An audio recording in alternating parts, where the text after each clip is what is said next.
Right? Y'all make funny faces. Sell me. We acted to new people.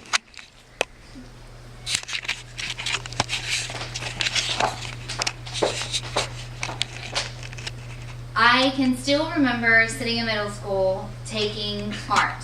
I have to admit, it was very boring back then. No appreciation for it. But I do remember the one thing that stood out is when we discussed Michelangelo and the painting of the Sistine Chapel, the painting that he did on the ceiling and on the back of the wall called The Last Judgment. So today's topic is about the Sistine Chapel. We're going to discuss the details of this painting of the Sistine Chapel ceiling. We'll discuss details of the painting of The Last Judgment. And then we will discuss like problems they had before, during, and after the painting, and some controversy over the paintings. I've done extensive research to go over this speech, and it very much so interests me because I do remember taking the class, and it's very interesting, so I hope y'all enjoy it. The details about the Sistine Chapel. Well, this was done over 400 years ago. The measurements of the Sistine Chapel ceiling is actually 131 feet by 43 feet, which calculates to about 5,000 square feet that he had to paint. He was actually approached by the Pope to do the painting of the ceiling, and he didn't want to, but we'll get into all that later. It took him about 4 years. He started painting it in 1508 all the way to 1512. Let me go ahead and grab this. He painted it by a technique called fresco, which is basically like mixed sand and lime they had to mix and then actually apply to the ceiling wet, and then it had to be painted before it dried. So this is a very different technique than just painting with oil paints or something like that. When he started to do the painting, he just figured he would do painting of the 12 apostles, and then he'd kind of do some fillers in the ceiling. It actually ended up being 9 panels out of the book of Genesis, from the creation of the story of Noah, foretelling of the Messiah, the great flood, the creation of Adam and Eve, God dividing the water from the earth, the creation of sun, the plants, temptation, the Garden of Eden.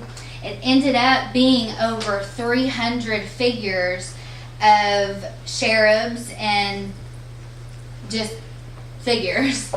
So he went from 12 apostles to 300 figures in an amount of 4 years. He actually, when he painted it, he actually started painting it backwards, but in chronological order, if that makes sense. He knew that he didn't know the technique fresco. He'd never done it before. So he actually started backwards and worked his way in so that when he could get to God and creating the sun and the moon and light from dark, that he would have his technique perfected, absolutely perfect, when he did the part of God. He was actually the first one that painted God in a very muscular, he put him in long white hair. First time God had ever been painted that way. So that was very unique in itself. And I got a lot of information online at wordpress.com and arthistory.com over the Sistine Chapel. So now that we've talked about the details of the Sistine Chapel, we're going to switch our attention to the Last Judgment. The Last Judgment is actually painted behind the altar of the church. It symbolizes the judgment of Christ and his second coming. He was asked to do it nearly 40 years after he finished the ceiling. So at this point he was in his 60s, and he was asked to do it again. He painted this from 1537 to 1541. It also took him 4 years to paint this. All of the figures on the Last Judgment, which there are pictures up here if y'all like to look, the difference between the Last Judgment and the Sistine Chapel, when he painted the Last Judgment, he painted it very dark and very demonic, and I'll explain some of that. But the ceiling's very light and bright, and then the Last Judgment it's very dark. It's completely different.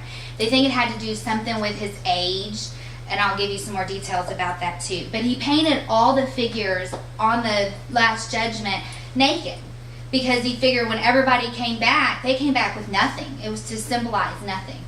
It was actually God in the middle, and Mother Teresa to her side, and she was turned. She wasn't even looking at him. And on the right-hand side, he had the resurrection. He put everybody back in clothing. I'm sorry, not in clothing. He put everybody back in bodies on that side. Although they were very skeleton and very weak-looking, them waiting to get judged on the resurrection side, they did have bodies. Then on the right side, he painted hell, and he never painted a picture of the devil. All he did was paint demons with demonic faces.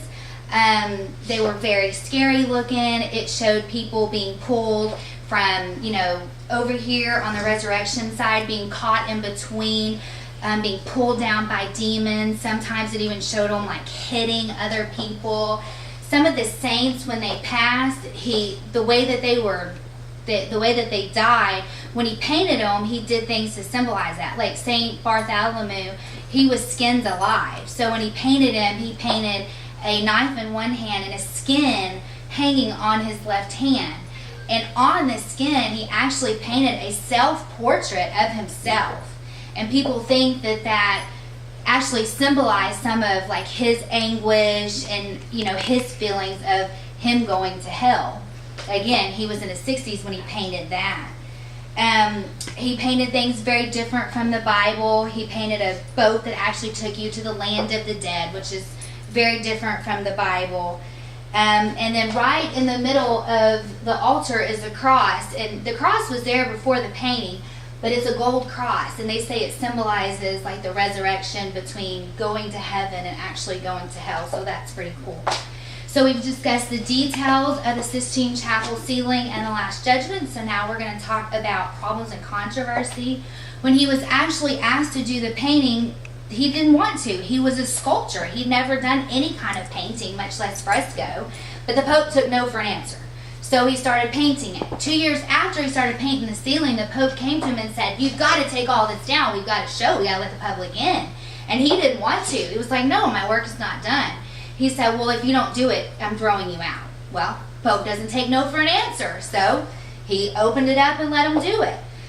And then when he was painting Last Judgment, everything had to be lifted, scribed, and painted above his head. It was very strange. But when he did the Last Judgment, he was in his 60s. He actually fell one time when he did it. But he's just a man and just got to be a man. And he crawled home, and a doctor had to come and take care of him. He wouldn't come out of his house. And there was lots of controversy about the nakedness of the Last Judgment. And people actually complained to the Pope, and all he said was, "Well, I don't have any power over hell. So it's going to have to stay." That's the way he saw it. And it did stay until 1564 when Michelangelo died. And the year that he died, draperies were painted over all the naked parts of everyone. And that's still controversy to this day. Should they have left it? He was a man of, art. So, but that's a big controversy to this day. So we've discussed the details of the Sistine Chapel ceiling and the Last Judgment. We've done all the controversy of problems that they've run into. It was such a beautiful painting over 400 years ago, and it's really just made a complete difference in art history. I mean, I remember studying about it. They actually get 25,000 people that walk through it every day.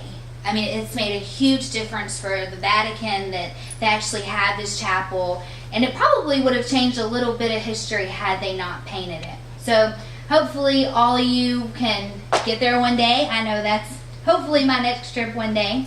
And there are pictures here if anybody would like to see those. And I appreciate y'all coming.